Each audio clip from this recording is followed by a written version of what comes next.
Hello and welcome to Property Money Trees Maximising Property Values, the once a month show where I break down the steps of how to recognise, enhance, and then extract the values in property in order to create wealth. Would you like to find out how you can benefit from the steps of maximising property values? This is even if you don't own a property yet or have a deposit.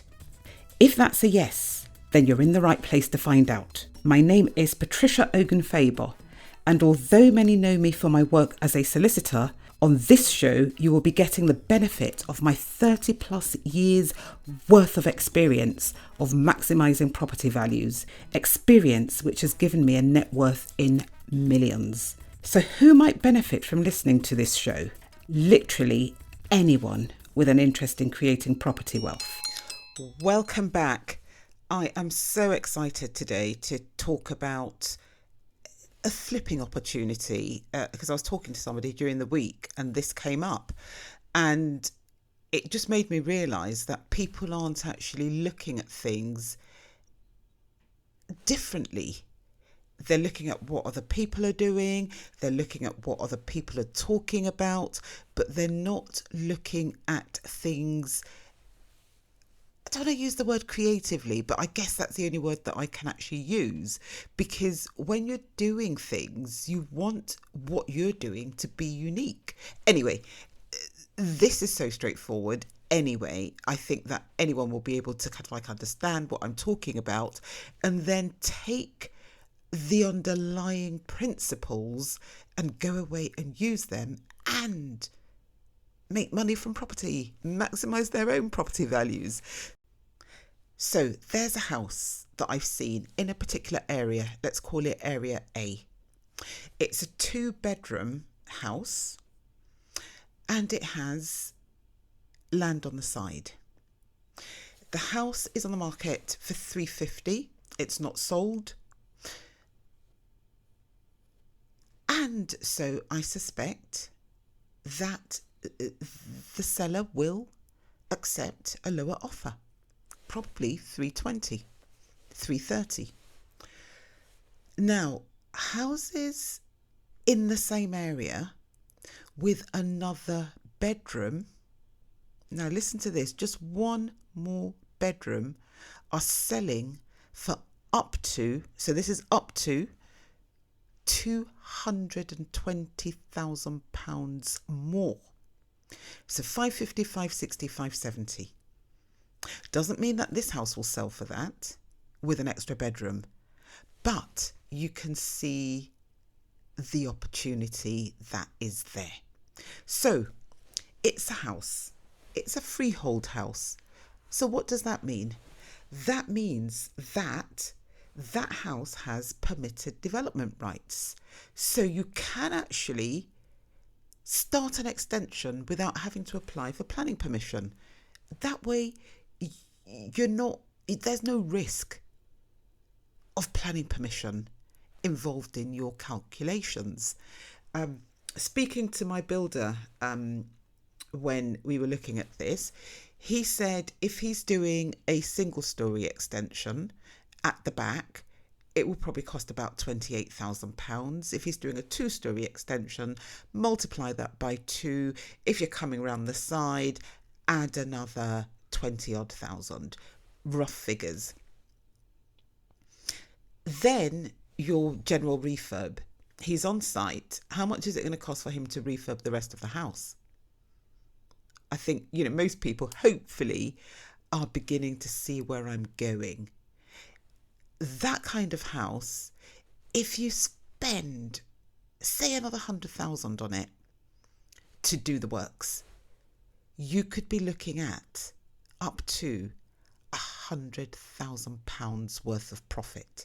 Now, if you're doing this 1 a year, 2 a year, that's enough for anyone to live on. It's enough to not only live on, it's also enough to give you capital to invest in another project or to invest in bigger projects. So, I love flats because they're simple, they're straightforward, they have certain security aspects in that for a lot of flats, especially if you're buying them in blocks, you have to go through the main entrance first before you get to your door. Very unlikely that somebody's going to break into your flat if it's empty, especially if it's in a good block. And if somebody does break into it, chances are it's somebody who actually also lives in the block, which is why if you're buying flats, don't buy in rough blocks because it's just not worth it. But I go wherever the money is. People ask me, what is your property strategy?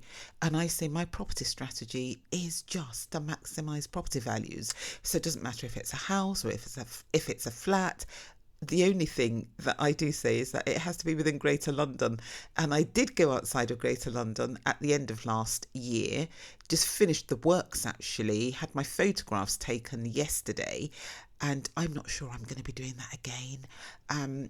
And this was only an hour and a bit outside of London.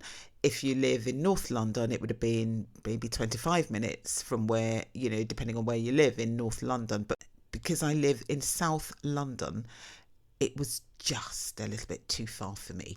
Anyway, so if you just want to make money from property, you don't know what to do, you're worried about the market, start looking at things like that. Because even at today's prices, it looks as if there could be £100,000 worth of profit in it. And also, people are always looking for family homes. So again, if that's what you're looking at, the flipping market should be good. And if you can't flip it, you can always rent it because people always need family homes. People are still having children. People still need homes for them, their partners and their children. So 3-bedroom homes, 4-bedroom homes, always, in my opinion, a really, really good area of the market to actually look at if you're in that kind of area of houses. So hopefully this is helpful to someone or to some people, but it just really amazed me that people weren't thinking outside the box. All the straightforward things that you can do, you can always do, whether the market is falling or it's rising. Just go out there, look at your numbers. The numbers will determine what you can and you can't do. And if the numbers are looking as good as this particular one was looking, even if you're only going to make £50,000, £50,000 is not bad. And this is more or less a guaranteed £50,000 because the numbers are looking like there's going to be a hell of a lot more than £50,000 in it. But, if you factor in stuff that you've not even thought about, things that might go wrong, you should not earn any less than £50,000 on this kind of project. So good luck to everyone.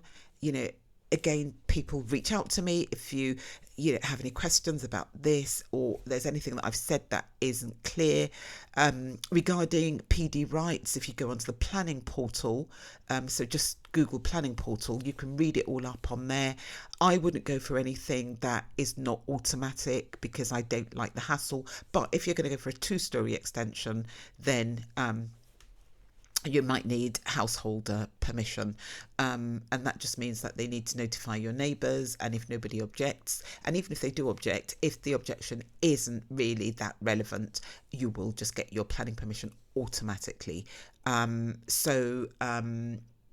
Yes, that is, but and although I did say, you don't need planning permission, which you don't, or you wouldn't if you do it under permitted development rights, it is still very prudent to actually still submit an application to the local authority and just get them to rubber stamp it. And then that way, when you're selling, you've got all your paperwork to hand.